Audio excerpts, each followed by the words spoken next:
Здравейте, приятели! Днешната рецепта е козунак с течен шоколад, а за него са ни необходими 200 мл прясно мляко топло, 7 грама суха мая, 550 грама брашно пресято 2 пъти, 120 грама захар, течен шоколад, няколко супени лъжици, 3 яйца, 125 грама меко масло, олио 30 грама и сол 1 лъжичка.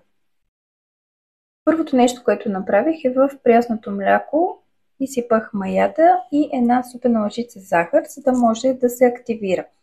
Следващата стъпка е изсипваме захарта заедно с 2 цели яйца и един жълтък.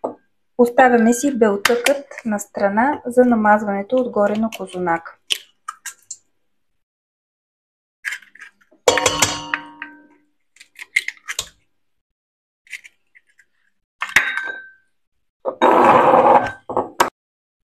Разбиваме яйцата заедно с захарта.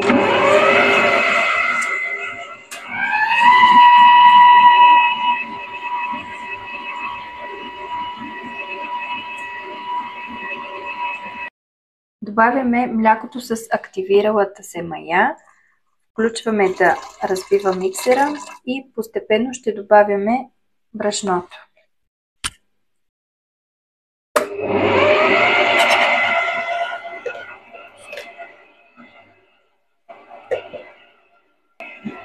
Започваме постепенно да добавяме и брашното.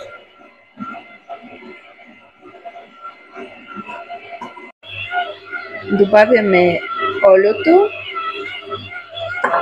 сол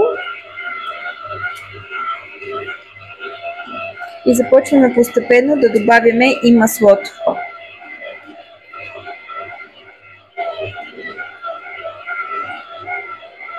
Готовото тесто прехвърлих на плот с брашно, леко доумесвам, правя натопка и прехвърлям в намазнена купа и оставям да втаса около час, час и половина.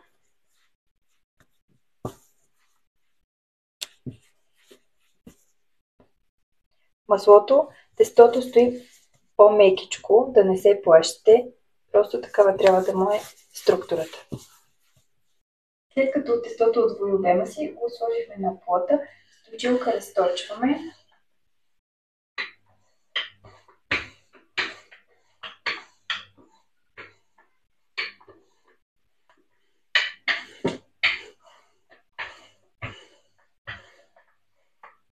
След като разточихме тестото, намазваме с течния шоколад.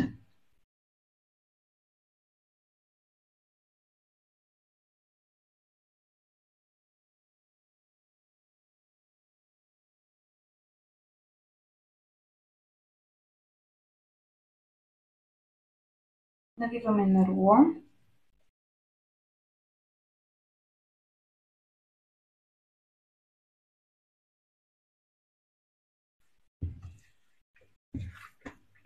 Прегаваме краищата.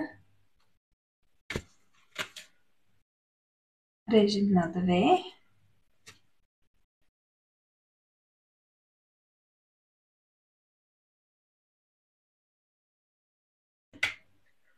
И го заплитаме.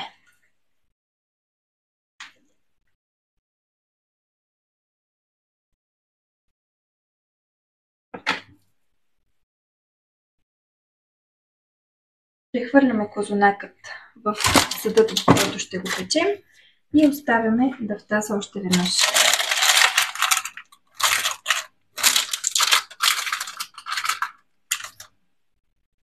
След като козунакът е втасал, го намазваме отгоре с белтък и поръсваме с захар. Печем на 180 градуса за около 30-40 минути.